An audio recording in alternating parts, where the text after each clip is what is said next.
I had a question. Okay. Go ahead. So for simplifying fractions, I thought that you had to divide it by a number that both of the numbers share. So I divided 36 and 42 by 6 Yes. and got 6 over 7. Oh, I did bad Would that math. be also a correct? That is bad. That is correct. I did bad math. Oh, okay. See that this is what I say. Correct me because I make errors. I make errors all the time. It's also what happens when you do stuff in your head and not necessarily on a calculator. If you do things on a calculator, which I always recommend using a calculator because you make dumb math mistakes. I just made a dumb math mistake. Um, it will be right. Okay. So please use calculators. So you do the same thing with each one. Once again, the tricks I've learned, besides stuff that I automatically do in my head, which does not help you, is if it is divisible by 2, then the last number you can divide by 2, and it will be, you'll not get a remainder. If it's divisible by 3, you could take all the numbers. So once it, like for instance, if I do this one right here, 9 over 18. If I add 1 and 8 together, that's 9. If 9 is divisible by 3, because that's an easy one, so 18 will be divisible by 3.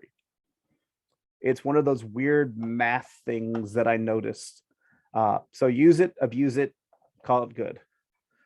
Fives will have a 5 or 0 for the last digit. So those are some of the main ones. Anything past that gets really weird, and I just recommend using a calculator because calculators will just make it easier. Honestly, for all of these, I would say use a calculator. So for this one, you could also, I hate to say this, was it 215? Oh, sometimes you can, for instance, if you, in lowest terms, you can Google stuff too, and it will give you the answer. Oh, it used to. But if you look at it this way, it will not, you see the answer of 0.81, whatever, you know it's not going to be very neat. So it's not going to probably be something that reduces well. So my guess would be that 5 would be the lowest. So it'd be 35 over 43 as your answer. So that's how simplifying fraction works. If my internet goes, I apologize. For these, here's some quick, basic, easy rules. Actually, I just do those notes.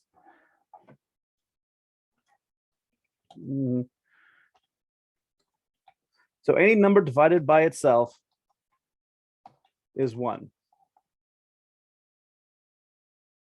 So the first one here, do I have an arrow?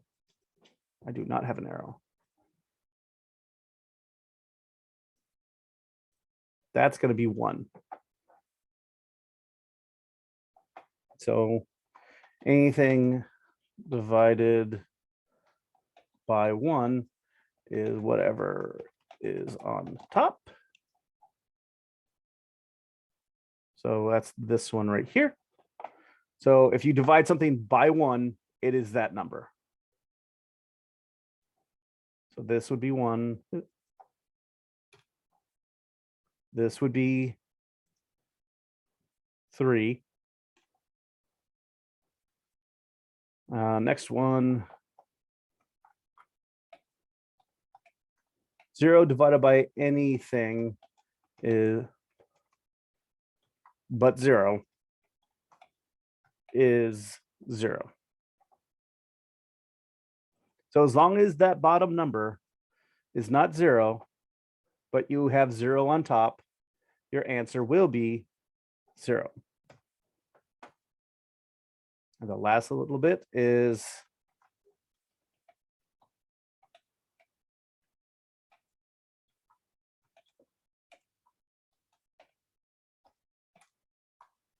anything divided by 0 does not exist.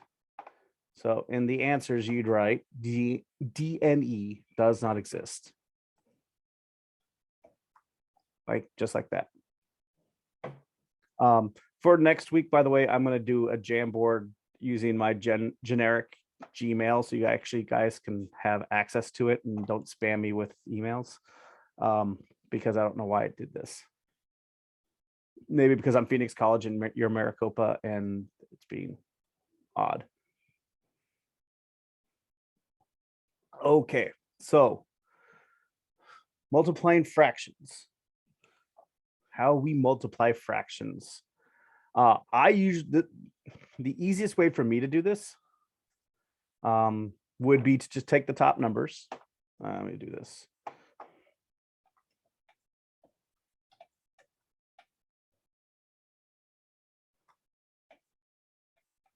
Take numerators.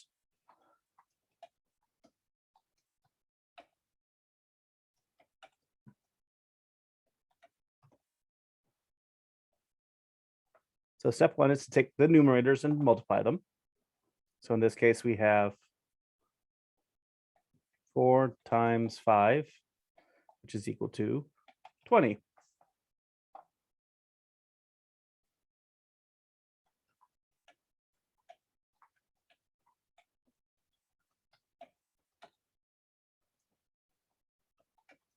Step two is to take the denominators and multiply them. So in this case, I would take 9 times 7, which is 63. And you're supposed to determine the simplest forms. So if 20 divided by 63 would be simple, that you would simplify them. And then the step 3,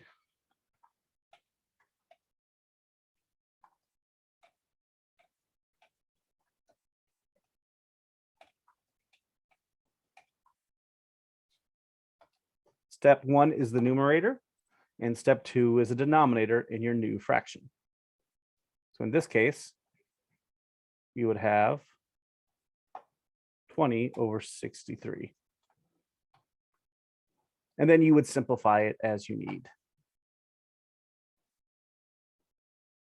So when you have stuff like this, okay, two quick things you can do. Side note. Whole numbers can be turned into fractions by putting them over 1. So I could take a whole number and turn it into a fraction by just putting it over 1. So for instance, 7 would be equal to 7 over 1. By the way, if I am going too quickly, please tell me to slow down. And as you've already figured out, I am very responsive to what people want, because I don't know you or how you learn. So please just let me know.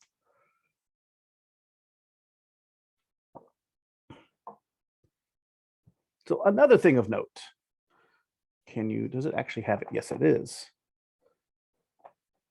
Side note 2, you can cancel out or simplify by canceling fractions.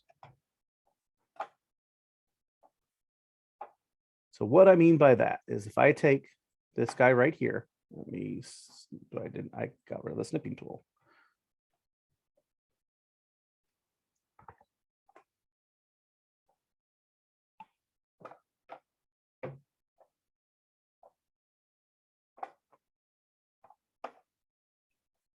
Where's the snipping? There's a snipping. So if I take this guy right here,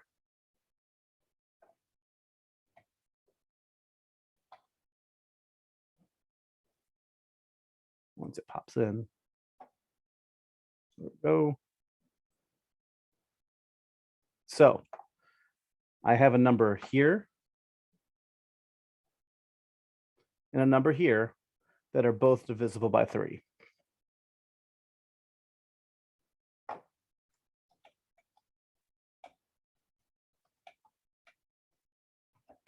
So divide them by 3.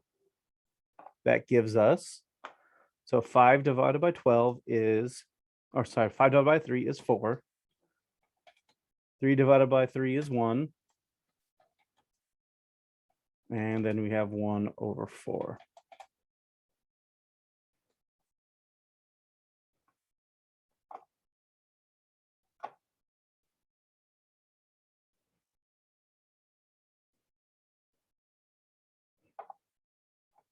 And then you go back and then you apply those rules to that.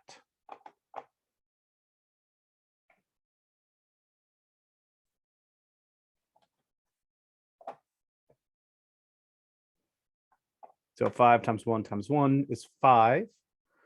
4 times 8 times 4 is 8, 16, 24, 32, 32, 64, 128, 256. 5 over 256. Use a calculator. 20 by 63 should not simplify because the factors of 20 are 1 and 20, 2 and 10, 4 and 5.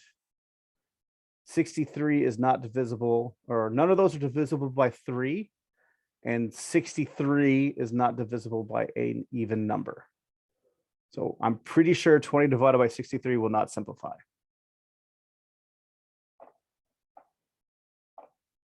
Good question, though. And you don't have to do direct messages. I don't really care. So does anyone have questions about multiplying fractions?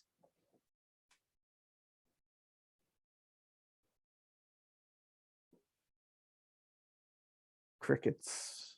Well, okay.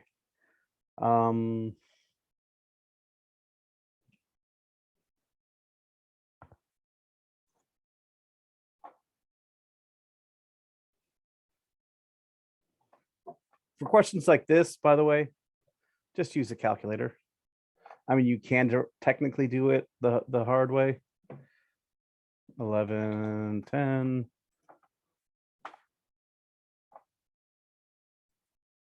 Or you do long division.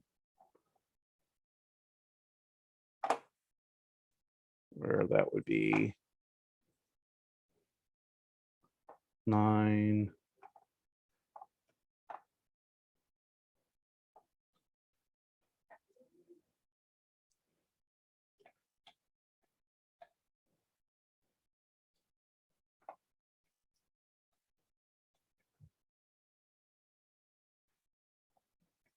Zero 0.90.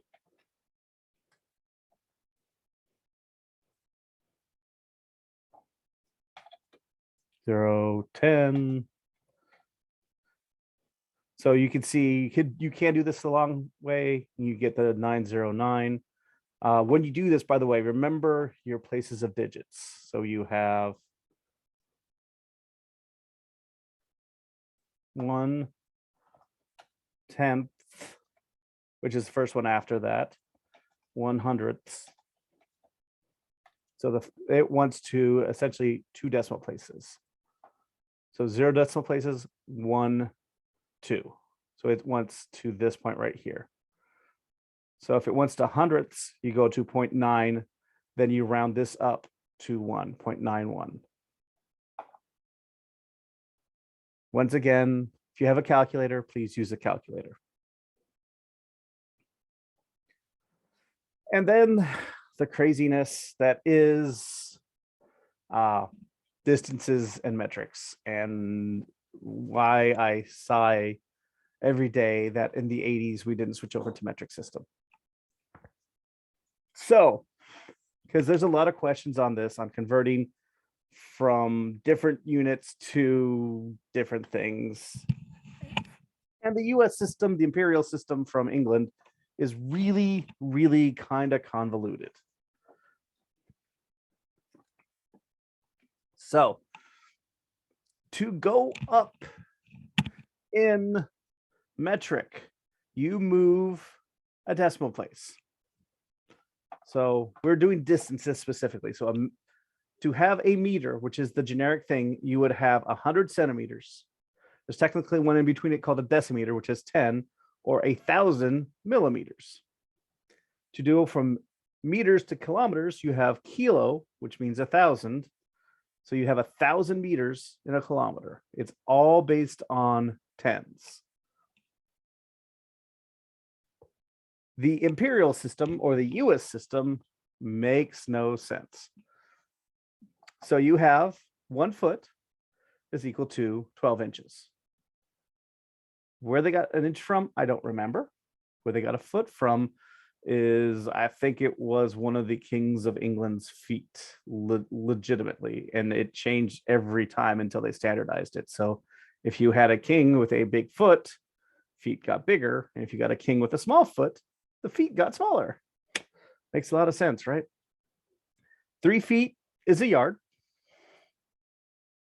A mile is 5,280 feet or 1,760 yards.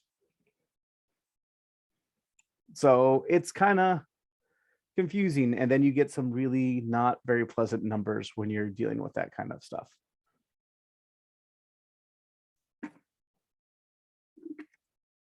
The good thing about this is, once again, Google 3 miles, 2 feet has conversions for everything. So if you're having trouble with these, please use them, because it makes life a lot easier. And since I'm the one proctoring it and I'm the one telling you to use it, please do so. Where did it go? So other crazy conversions that you'll need for homework. 2 pints is a quart. So whether you're getting ice cream or other adult beverages, that's where those come from. The following ones you can actually blame on Indians and not like Indians and not English people. So you have 60 seconds is a minute, 60 minutes is an hour, and 24 hours is in a day, because they were obsessed with base 6. And another one is for physical weight. That was fun. Anywho, okay, now back to am I still sharing? Yes, I am. So another one that they did was ounces to pounds. So a pound is the standard of weight for the US imperial system. So 16 ounces is going to be equal to 1 pound. Be aware this is not a liquid ounce, which is a unit of volume, but a physical ounce, which is a unit of weight, because people are crazy that way.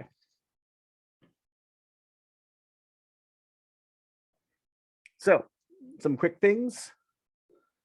So let me go back. So we have, for instance, 4.8 pints, and we need to turn it to quarts. So we're going to do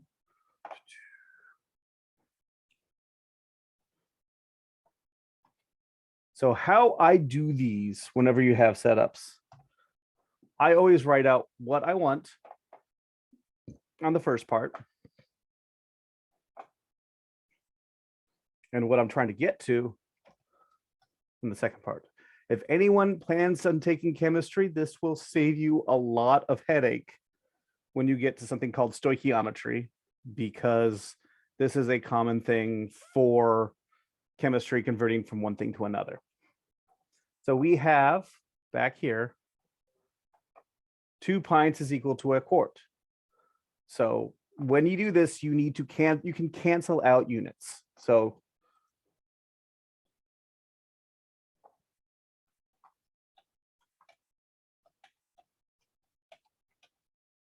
look to cancel out those units.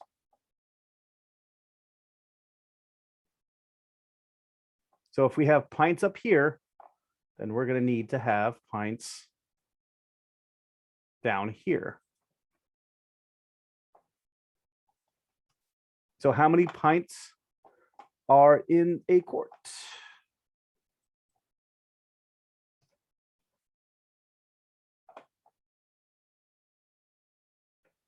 Someone want to volunteer this number?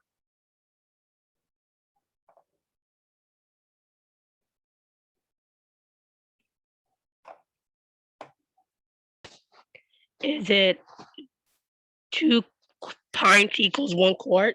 Yes. So we'd put 2 pints down here with the pints, and then 1 quart up here.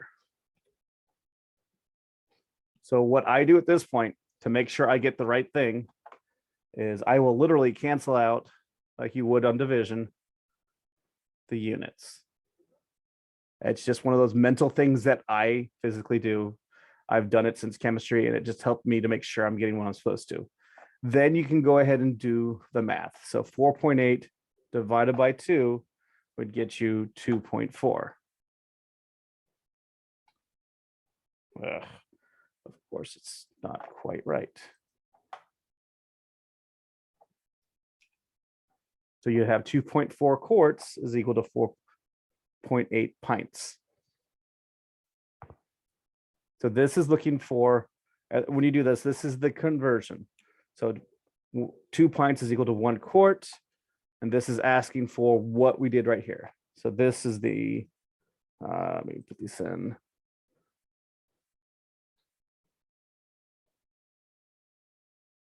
That's what they asked for right here. And this part right here is what they're looking for right here.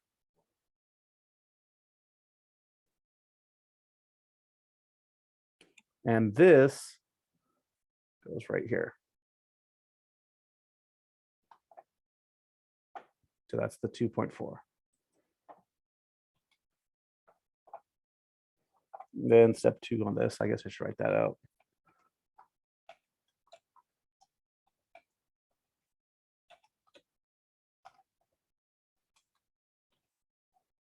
So at that point, you would cancel out the units and you would calculate your answer. So on this one, you have, once again, 2.4 days. So we have days up here. So once again, we'd have to have days below it on the bottom. So we're turning it into hours. So we want to have hours over here. So does days convert directly to hours?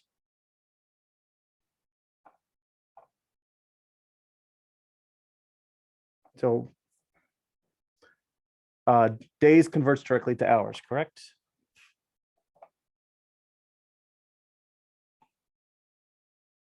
Someone? Will it be 24 hours in 1 day? Yes, it would. So we have 24 hours and 1 day.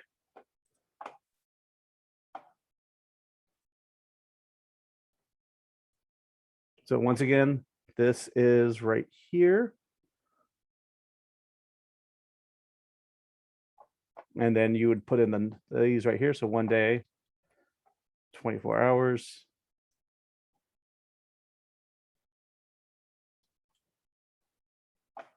And then like for my best practices, I always do this to keep my mind straight. And then 2.4 times 24 would give you your hours. So calculator, because I don't know that off the top of my head. It's about 52-ish hours, I think, but I'm not sure. 24 times 2.4, 57.6 hours. So that would give you this value right there. And then this last one is just the same way. It's just you have to do ounces to pounds.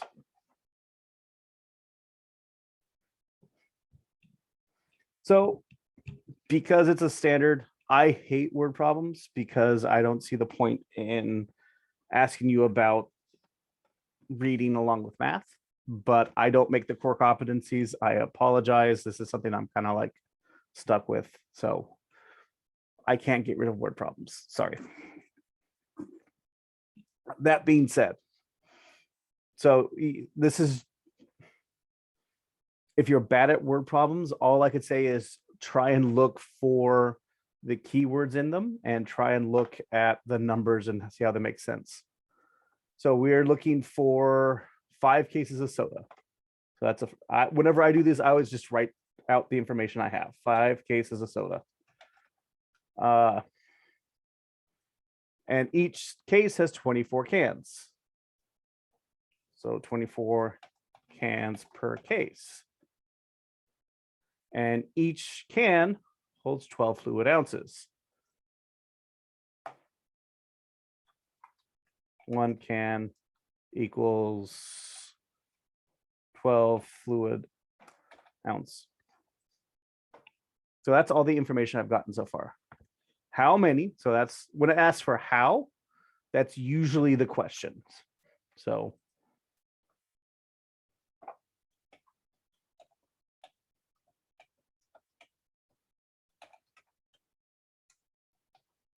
that's just one of those things you can do to try and isolate and figure out what the actual question is. So how many gallons of soda did you purchase? So it wants to know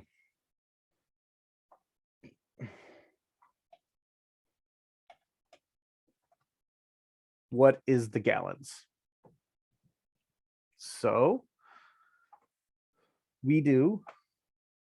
So this is where it's very useful to set up some basic information. So you can do this the long way. We take 5 cases and figure out how many cans, and from the cans to the ounces, you can do it all in one step if you want. Or what you can do is start with your 5 cases. And we have this ratio right here that we can use first. So we have 1 case.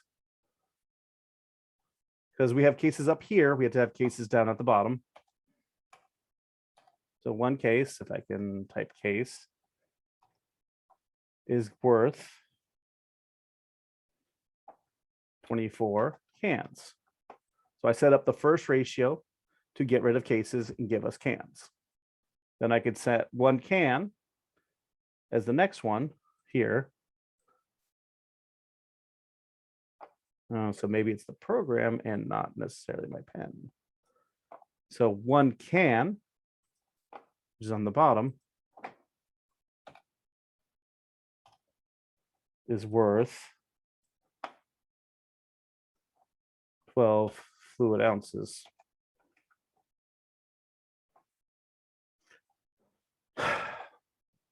And then they give you a ratio of fluid ounces to cups because, yeah. So you put that here, 8 fluid ounces. So you have fluid ounces up top, so you have to have fluid ounces on bottom. Is equal to 1 cup. And let me Google cups in a gallon.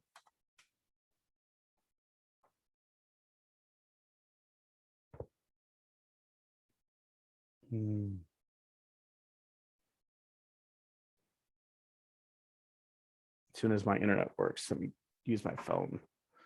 I did not look this up.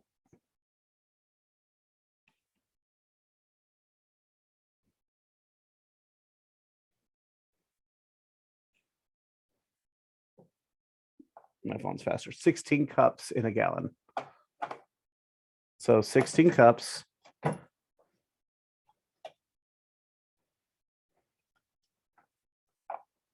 is equal to 1 gallon.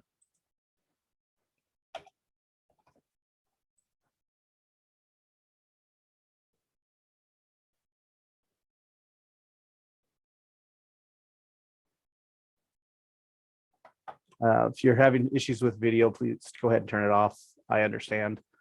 I appreciate being on video, but if it's causing issues, I'd rather you be here than have that. So this, by the way, is one of the reasons that I like doing it like this and canceling out so that I see to make sure that I have the right unit at the end. So they want gallons. So cases, the case, can, fluid ounce, if it works, fluid ounce, cup, and I'm left with gallon. So all of the units, but the gallon cancel out, which is what I want. At this point, I can start simplifying to make it so that I do less math because I don't want to make errors. No one likes errors. So the easiest one for me to do is 8 and 24, because I know 24 goes in, or 8 goes into 24 3 times. So this ends up turning to 3, and this turns into 1. So I get rid of those. And then 12 and 16. So I know both of those are divisible by 4. So 12 divided by 4 is 3. And 16 divided by 4 is 4.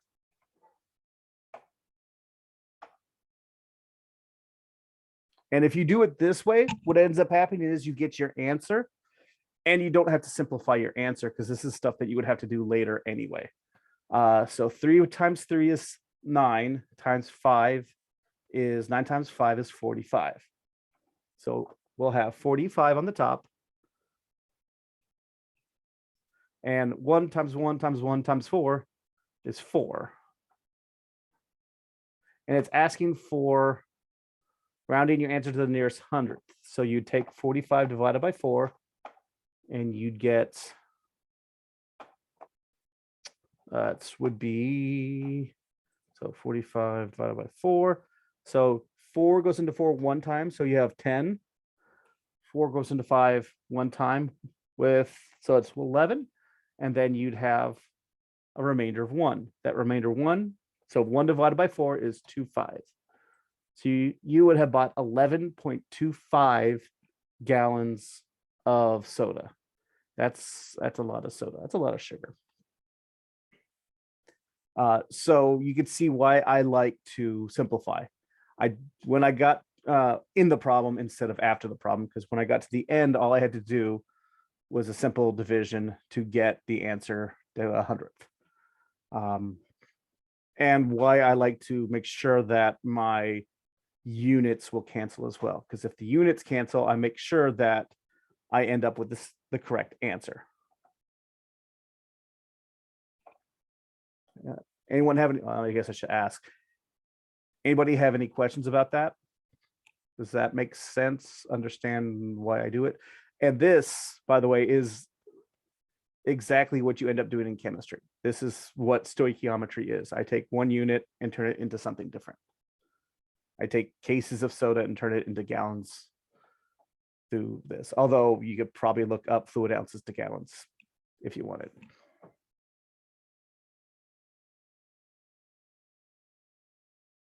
If nothing, temperature.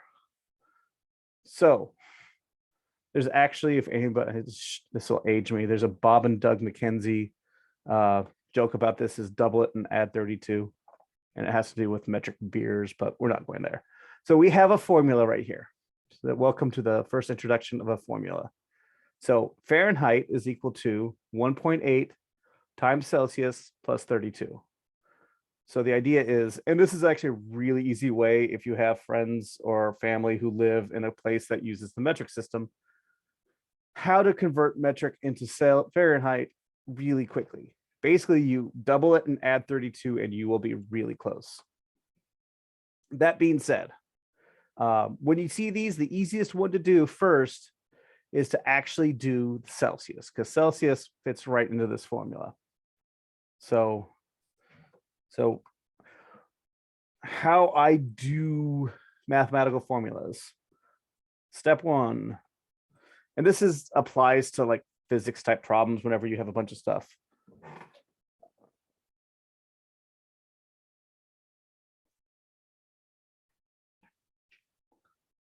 One second.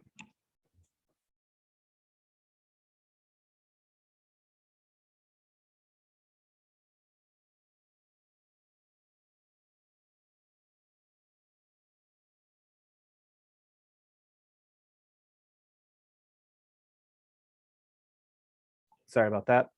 So step 1, write out all information. Whether you could use it or not, it's just the simplest to just write out everything. So we're going to do the second one first. So we have Celsius is equal to 36, and our formula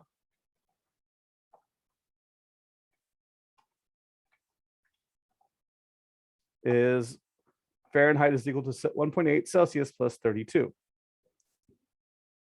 So the second step would be put value into formula.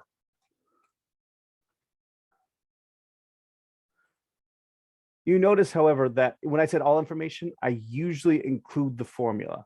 There will be times, whether in this class, especially when you hit the annuities, where you will have several different formulas. You might want to write out several different formulas to see which one all the numbers you have fit into. It's always a good idea to have everything.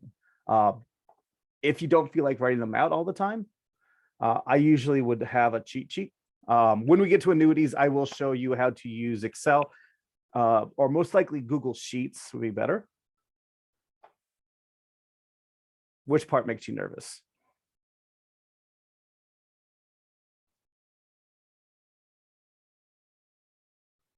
The formula or the annuities and all that? That's why I am going to show you how to use Google Sheets, because everyone will have access to Google Sheets, to basically get the answer. Because you'll have all the information, and I'll show you how you can code the computer to do the math for you. Because at that point, you see what information you have, you look on a spreadsheet and see which one you use. Because I don't know if you actually know anybody who works in finance, unless you are like at the top end as a statistician, you never actually do math. You put everything into a spreadsheet. So I'm all about making life easier by cheating. And by cheating, I mean by doing what they actually do in real life. Like, I'm a statistician, and I don't ever, like an actual honest to God statistician, I never do math except in class. So I'm a realist. I will get you the math to get through this. And if you actually need to know something, I'm going to show you it. And more likely than not, I'm going to show you how to actually apply it. So we're going to put this right, that 36 right there. If my thing will draw. Why is Jamboard being so annoying today? So my Fahrenheit is equal to 1.8 times 36 plus 32. So 36 times 1.8 is 64.8 plus 32 plus 32, 96.8. So 36 Celsius would be 96.8 degrees Fahrenheit. So the other way around, you have two options. You do the same amount of math both ways. It's just up to you. So on the second one, we had, what you do the same thing. You write out all information. So we have Fahrenheit is equal to 88, and Fahrenheit is equal to 1.8 Celsius plus 32. So as you can see, the reason that I did this first is because it is straightforward. I do not have to rewrite anything. On this one, however, we have the answer, but we don't know Celsius, so we need to isolate C. So I can plug in this and get a straight up answer, or I can rewrite this equation and get the Fahrenheit or Celsius as an answer. I'm going to do both really quick, and then it's up to you to decide which one you want to do based on which one's easiest for you. So the first one I'm going to do, let's do method 1, plug and chunk. So method one is just plug and chunk. I'm going to put in numbers. I'm going to do the math and I'm going to get the answer. So do the same thing. I put the value in. So 88 is equal to 1.8 C plus 32. So the first thing I want to do is subtract 32 from each side.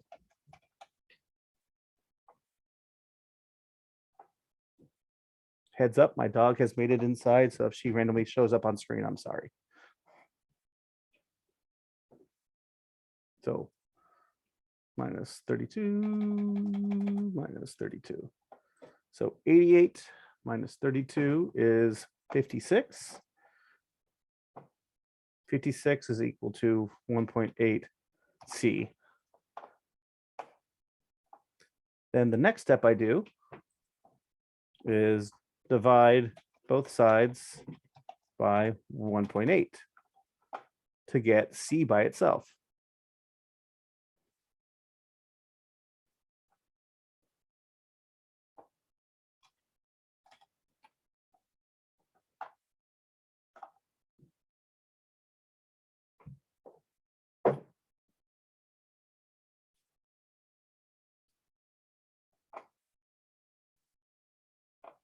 So that gives me 56 divided by 1.8, 31.1 repeating.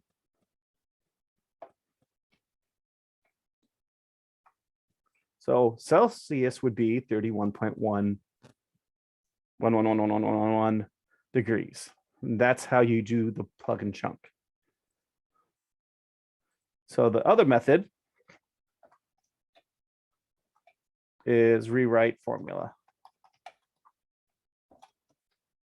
I would say if you have to do this one time to use method one, if you have to do this multiple times of the same exact formula, do method two.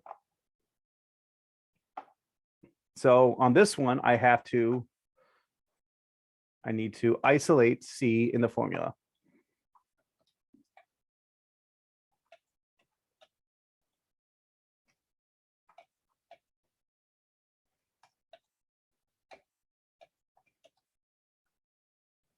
So it's the same basic idea. I will subtract 32 from each side. So it equals 1.8 C plus 32. So minus 32 minus 32. So I would have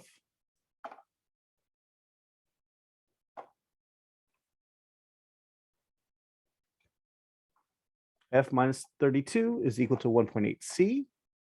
Then I would divide both sides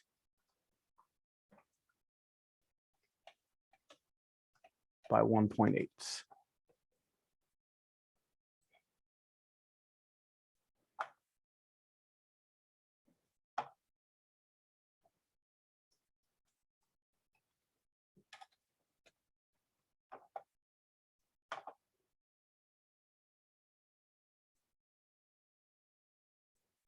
So that would give us a formula of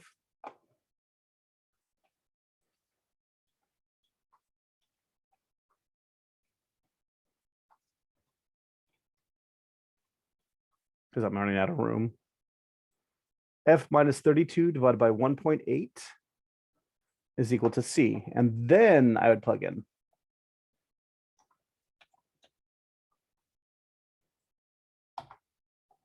my F.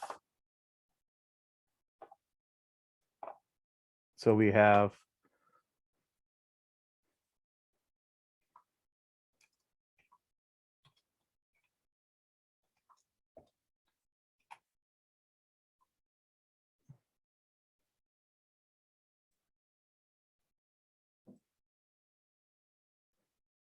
$56.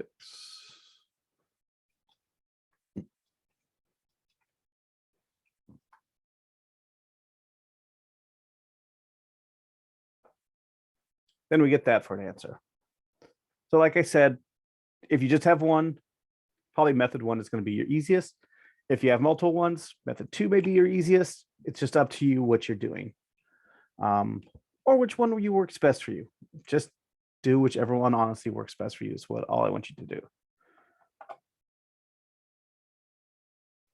So on to square feet and squares in general. So before now, everything has been linear, one-dimensional. We're now working with two-dimensional. So on here, let's say this is 1 foot by 1 foot. So quickly, how many? So area, let me do this way. Area or so is square feet. And to find area, we take the length times the width.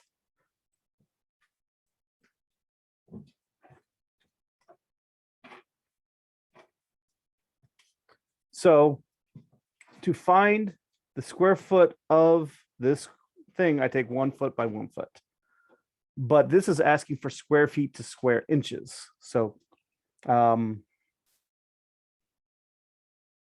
many inches are in a feet?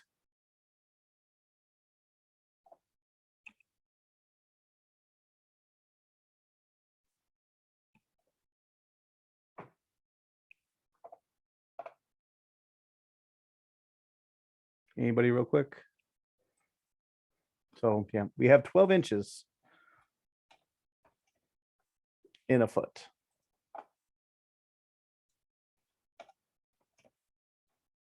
So 1 foot by 1 foot is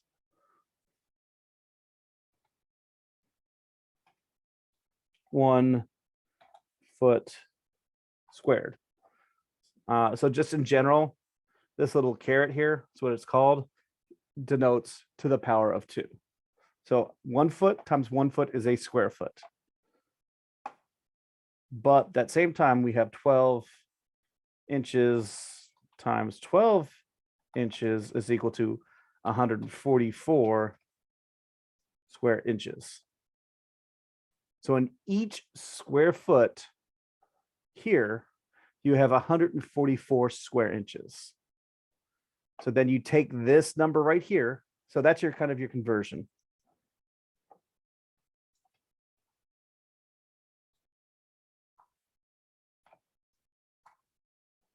And then you would apply it to this question here. So we have a lot of square inches in a square foot.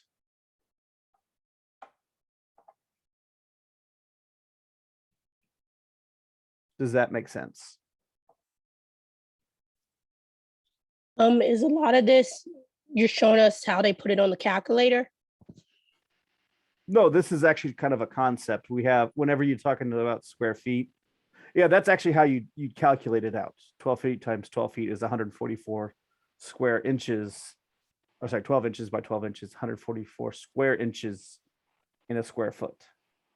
The idea is I would have, if I wanted to do it, I'd have like 12 little boxes in here, right? Mhm.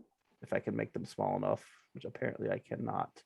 So I'd have 144, or I'd have 12 square and 12 1 by 1 boxes in here. Then I have 12 boxes here. And then I just kind of like add them all together for all of them. And there would be 144 boxes in the big box.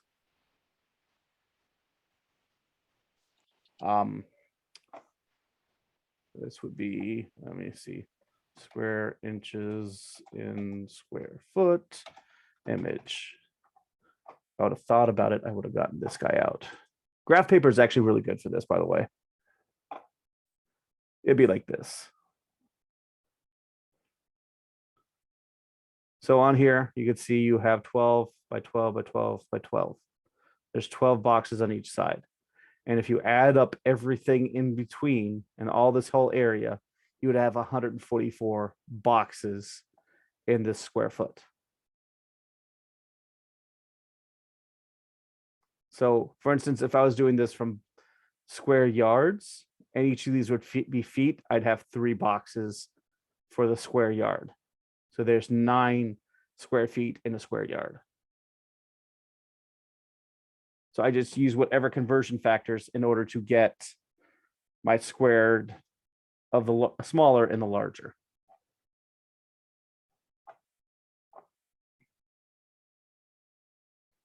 And that gets us to stuff like this. This is actually 3-dimensional. So this is, this may or may, this is the same type of question. They may change the numbers as isn't going to be in your homework, which most of these are, by the way. So this is a rectangular swimming pool, has a length of 13, a width of 16, and a depth of 5 feet. And it's asking, like, for instance, how many cubic feet of water can hold. So cubic feet is going to be equal to length times width times height. So to find the cubic area, you just take your length times your width times your height. So in this case, we do 13 times 16 times 5, which is going to be equal to 1,040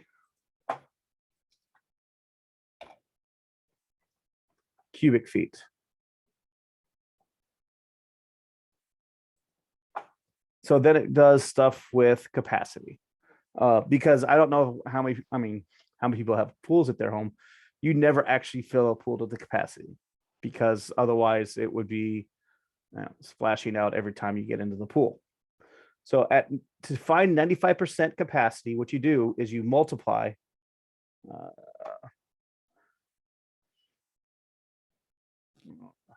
if you to convert 0.%. So what you do is essentially, so what I mean by 0.% is it's 95%. So I would take this number here, 1,040, times 0 point, and then whatever that number is. So 95. And that's how many cubic feet of water it can hold, which would be 988 cubic feet.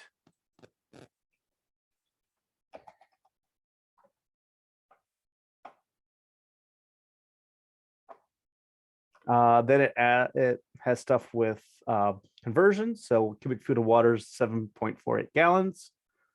So how many gallons of water should you put in the pool? So you take this number times that number, and you would get your gallons. And then a gallon of water weighs about 8.35 pounds. So how many pounds of water? So you take this number times this number to get your pounds. So 988 times 7.48 is equal to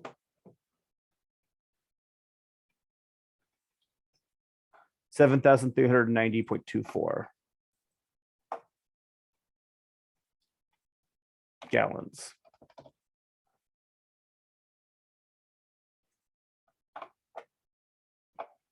And then to find the pounds, which is why I'm surprised by how many pools there are in Phoenix.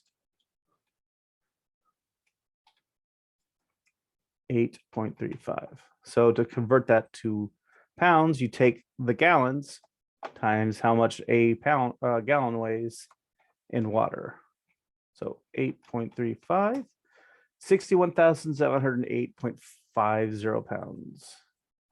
How much was that? 61,708. 61,708.504 pounds. So you have 30 tons, 2,000 pounds. About 31 tons of water in a standard pool, 13-foot long pool.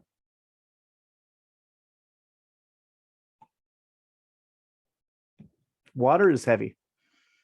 If you ever had to pull it, haul in the water from like Costco, those 6 1-gallon jugs, are worth 1 times 8 times 5 times 6. There's 6 in there, aren't there?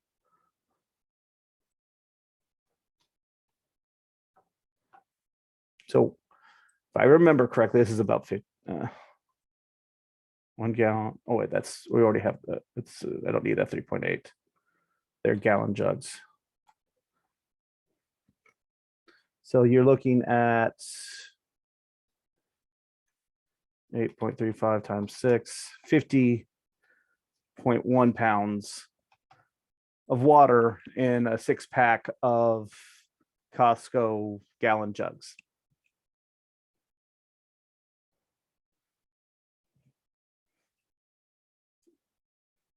Water is heavy. There's a reason we use it in a lot of engineering things, because it's so heavy for density. It has a lot of other factors scientifically, but it's just very useful.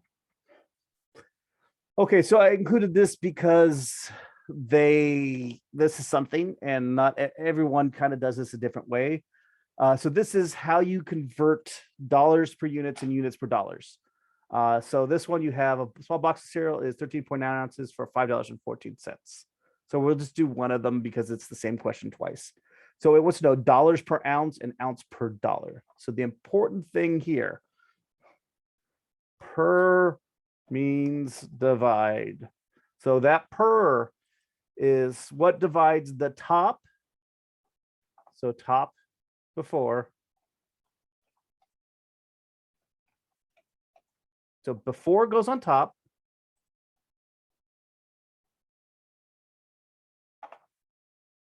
And after goes on bottom.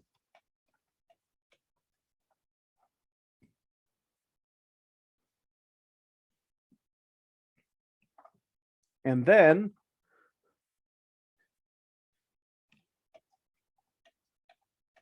the bottom is 1. So you had to take this so that the bottom is essentially down to 1. So you just run it through a calculator. So on this one, we have information. So we write down all the information. So we have 13.9 ounce, and you have $5.14. So that's what we have for the information.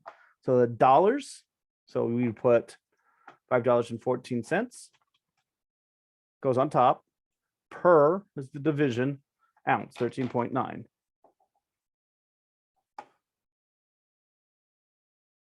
When you have these, just use a calculator. Don't try and convert things.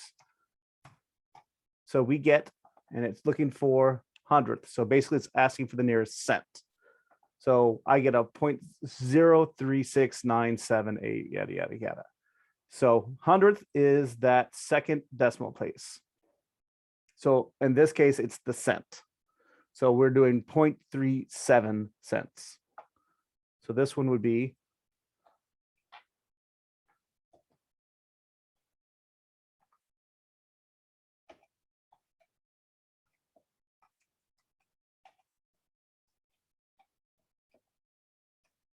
if I could spell, I would be really grateful. So the second one is ounces per dollar. So we would take the 13.9 and put it over 5.14. So we would basically flip them and then do the same math. 13.9 divided by 5.14. So in general, since our answer for the first one is 0.37 cents per ounce, the answer we're going to get here is going to be larger than 1. Because if I have a number that's less than 1, and I use the same numbers and invert them, turn them upside down, it's going to be larger than 1. And we get 2.704. So since this 4 is less than 5, essentially, we do not change that 0 to a 1. So that's 2.71 ounce per dollar. So those are the two different ways that I can express the cost essentially of cereals. And this is, by the way, one of the reasons I absolutely hate what they do for grocery stores, because they will do both of these methods at the same time on boxes of cereals right next to each other. And you don't know when you look at it how to compare the two. And they'll do other kinds of conversions like this to confuse you in order to, they're not lying to you, but they're confusing you intentionally so that you don't know what the cost of everything is. Bugs the living daylight out of me. So that's how you do those. You just, once again, you use that dollar of the per as your divide. Before it goes on top, after it goes on bottom, and divide them out. Any questions on that?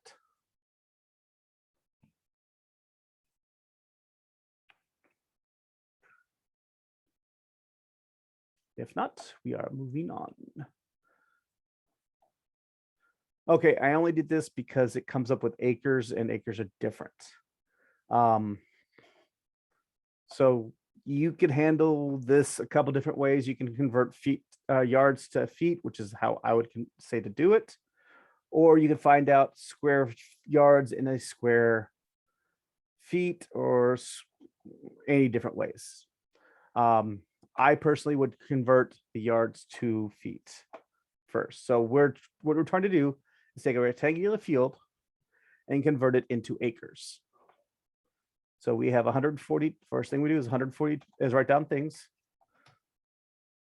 So length actually says length is 142 yards, and the width is 307 yards.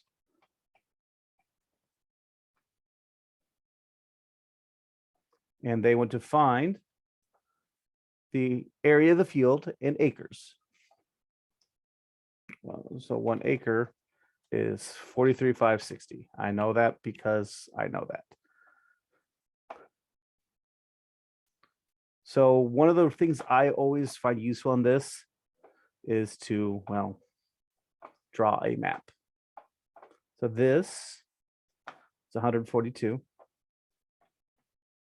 yards, and this is 307 yards.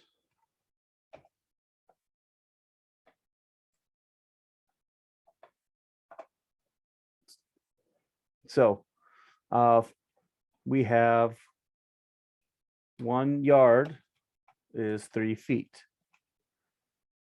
So we can convert the length and the width into feet. So 42 yards is equal to, you want yards on the bottom, 1 yard for 3 feet. So we are going to want to essentially multiply these numbers by 3 to get our answer for how many feet are in each one. So the yards will cancel out.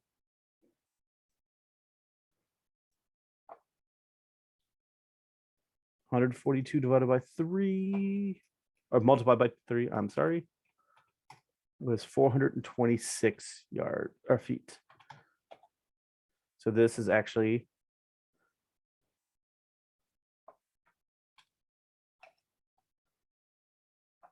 then we could do the same thing. You could do it the long way, or you could just multiply it out. It's up to you. 307 times 3 is 921 feet.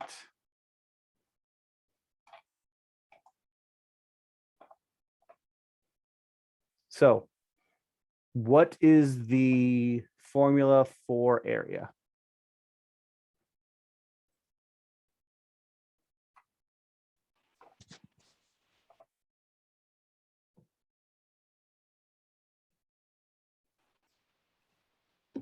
Length times height. Length, or length times height, length times width, either way. Yes. So that's what we're going to do. And since we have acres to feet, we'll use the feet in the equation. So equals 426 times 921 And yes, you're supposed to technically use the feet in there, but that's life. So 392,346 feet. 392,346 feet squared feet. And we know we have 43,560 square feet in 1 acre. So what we're doing, canceling out the square feet, cancel out the square feet. We're taking this number divided by 43,560, and we're getting how many acres we have. Let me write the division.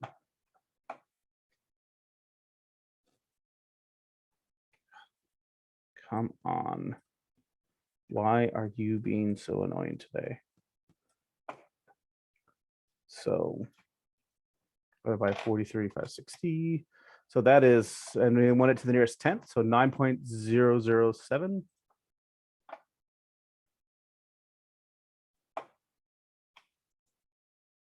And for 9 acres, 9.0 is what they want for an answer because it's 1/10 of an acre.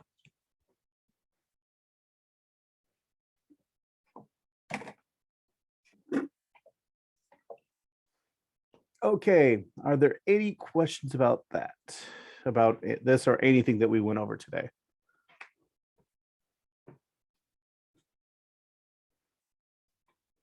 So normally I'd like to do it so that you have time for the quiz to work on the quiz today, but since Monday we kind of went over the syllabus and today we went over this and it's been an hour and 20 minutes and your brains are probably all fried anyway. Does anyone absolutely want to stay on and do, let me go ahead and stop this because there's no more content. Stop recording.